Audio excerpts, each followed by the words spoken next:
Go ahead, Medic 2. Prince George's Medic 2 to Prince George's Central. We'll need a helicopter. Have a 6-year-old black male struck by a car. 22 million children are involved in serious accidents each year. 22 million, or 1 out of every 4. We'll be transporting to Children's Hospital. Okay, Medic 2, helicopter will be dispatched 1512. More children die from trauma or accidental injury than from all other causes combined. Each year, nearly 10,000 children lose their lives by accident. And the kids told me that he had just fallen through the window and he was full of blood. I looked in the tree and we saw a piece of dynamite. About 2.5 weeks ago, my wife was leaving the church one night with my 2 kids. Somehow or another, no one will ever know why, she turned onto the wrong 2 lanes of a 4-lane highway. She did not go across far enough. She had a head-on collision. She and my son, 4 years old, were killed instantly.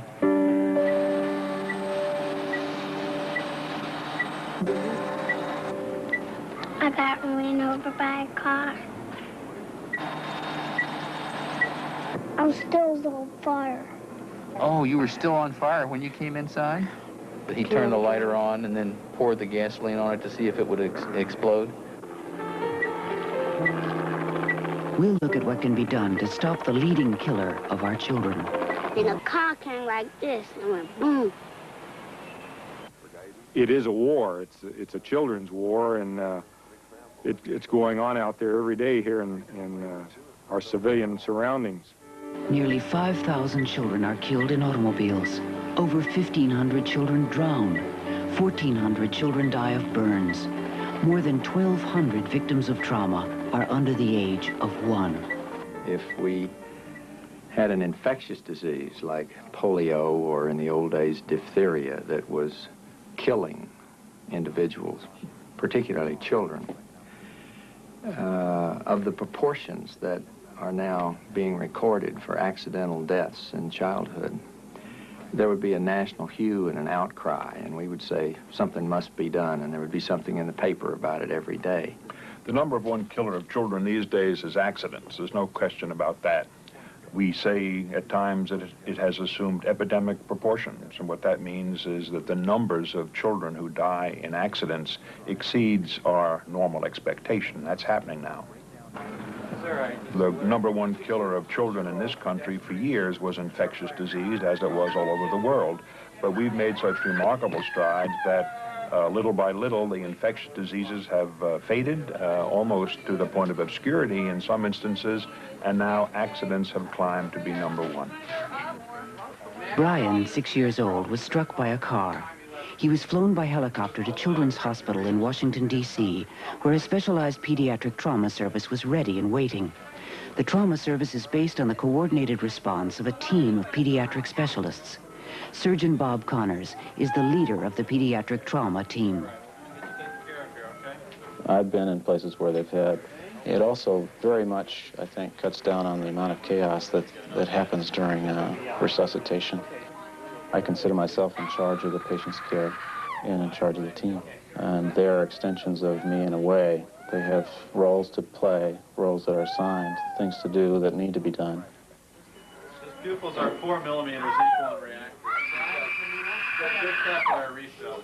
I direct them in a way so that they're doing what they're supposed to be doing, and I'm responsible for the overall care of the resuscitation. Brian, how old are you, son? Can you tell me how old you are? How old are you? This is a shock patient. It's a pedestrian that's been hit by a car. Brian? You're doing fine, son. You're doing fine. I want you to come here for a second. I think when you're in charge of a resuscitation, the team is like extra arms and legs. What were the most recent vital signs? Patient is stabilized by the team of specialists in the emergency room, x-ray technicians, pharmacists, blood specialists, and social workers throughout the hospital are all... Okay? You're going to need an operation to get it feeling better. You have to be in the hospital a while, but you're going to be fine. All right? Okay? We just need to do some testing. That's why there's so many doctors around here talking to you. All right? We're going to tap around just to test and make sure that the rest of you is okay. Okay? And then we're probably going to have to put you to sleep for an operation to fix your leg. Can I just take a look at his face? Can you get the OR on the phone for me? What about his head injury? What do you think? Well, his head injury, he seems to be appropriate. He's answering what we want him to do. He tends to go to sleep, but most of them do when they have a severe trauma. We have a 6-year-old kid down here, a trauma patient that's going to need an operation by the orthopedist. Do you know where we stand up there? My name's Jeanette. I'm going to be your nurse, okay? Okay. You're doing just fine. We're going to get your leg fixed up.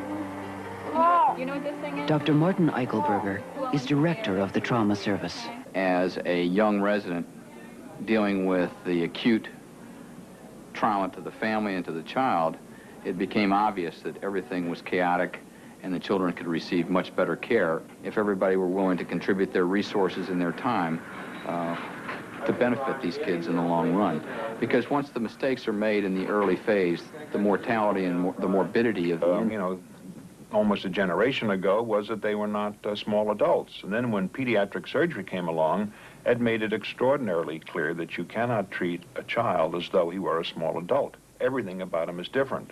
His emotions, the fact that his family is so concerned, his pharmacology, his physiology, his response to trauma, everything's different, and you have to know what you're doing. Amy, 11, was involved in a head-on collision. She was flown immediately to the hospital. There, specialists have been called in to conduct a brain scan for possible hemorrhaging. There are lots of things that are different about kids, several things that can be pitfalls for the uninitiated. The principles of many of them are obvious to people who deal mostly with adults. They know it's different. Limmy's okay. So is Buddy. She's got her doing fine. Okay. Something to hold on to. Mommy? Yeah. It's good for them to just feel you, even if you don't know if they're aware of what's going on. Daddy. Miss Mary's with Lily. It just scares you when you think, you know, oh my God, it's, you know, it's that serious that you need a helicopter, you know. And the other fellow was in a local hospital. We figured, well, he must be okay if they didn't take him too. It's our responsibility to treat that family as soon as they find out that that child is injured, because their well-being is very, very related to the well-being of the child. I'm just going to do much better faster. It's just an IV. Only that way do we really feel that we've done our job properly in managing the pediatric patient. Put around and have it pulled out. Mommy's here. So's Dad. Another important part of medical care following trauma is provided by the hospital's social workers, psychologists, and child life specialists. Chris Mayer fulfills one of these very important functions. I wouldn't mind it. I see my role as being really Good. Do you feel better now that your dressings are all done? Yes. Oh, I'm so glad. It hurts when we do them, doesn't it?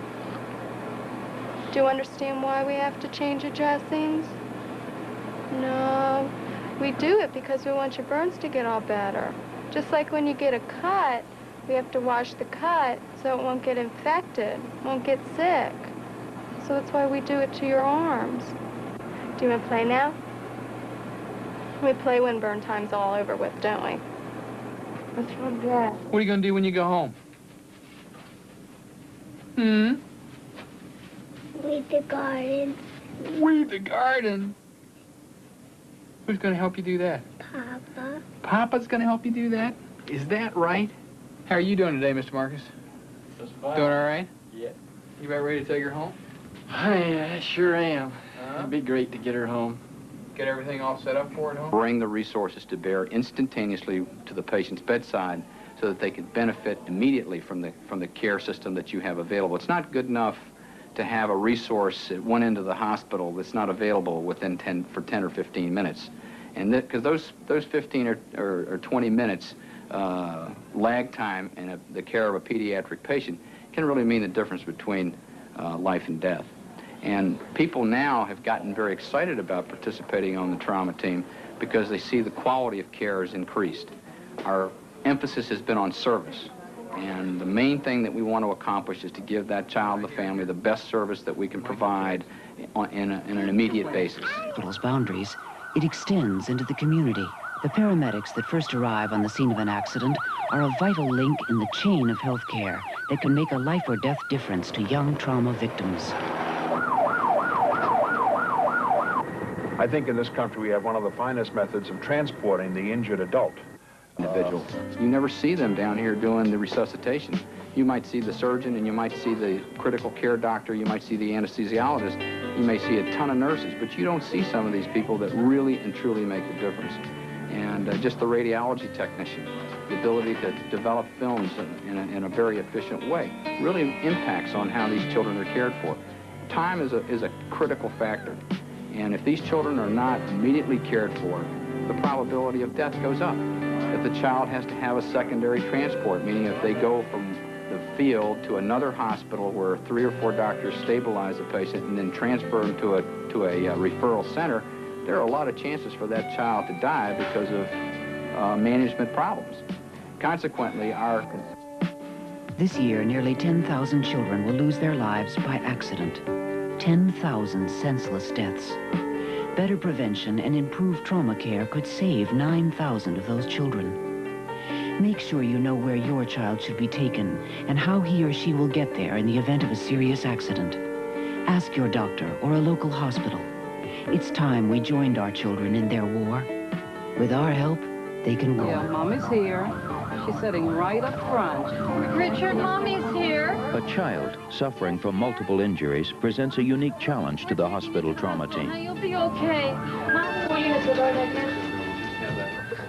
The needs of a child differ physiologically, pharmacologically, and emotionally from the needs of an adult.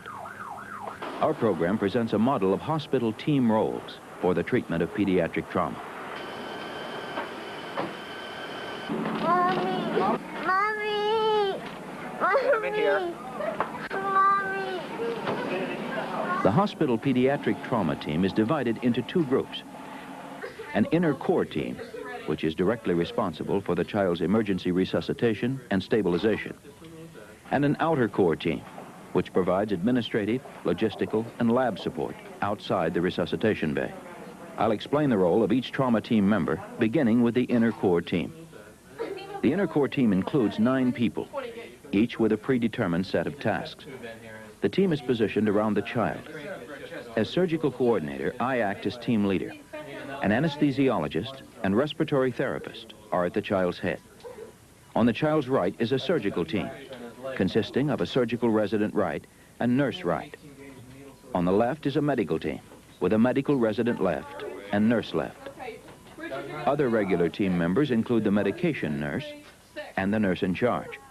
The surgical coordinator may also call in the ER attending and an OR nurse.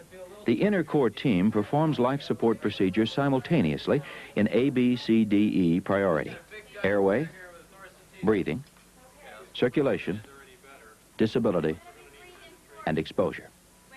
Because many procedures occur simultaneously, we'll be repeating the trauma event to emphasize each person's role and responsibilities, so some actions may appear out of sequence.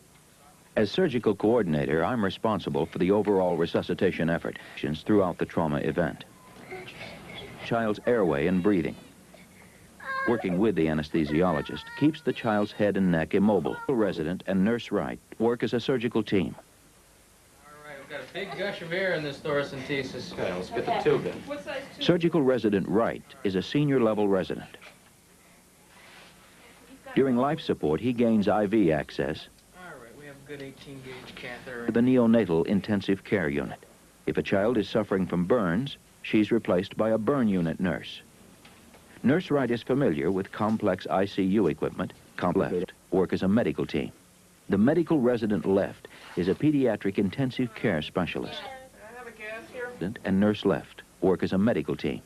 The medical resident left is a pediatric intensive care specialist. She draws blood samples, arterial gases, and obtains left side IV access. She also achieves hemostasis with direct pressure and monitors the child's pulse. If there's no pulse, she initiates CPR procedures. At my discretion, she calls for and administers medications and coordinates the defibrillator.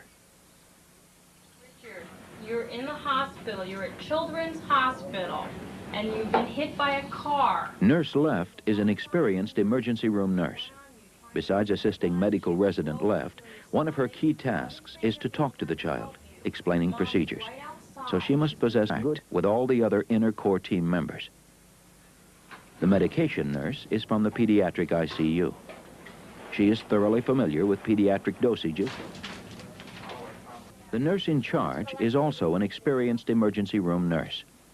During resuscitation, she records the trauma event, monitors nursing activity, and keeps the team updated on the child's vital signs of the outer core team during the resuscitation. The outer core team stands by to provide administrative, logistical, and lab support. This team consists of 8 people: the ER attending, the nurse administrator liaison, the OR nurse, a social worker, an X-ray technician, a lab tech, a central supply tech, and a security guard.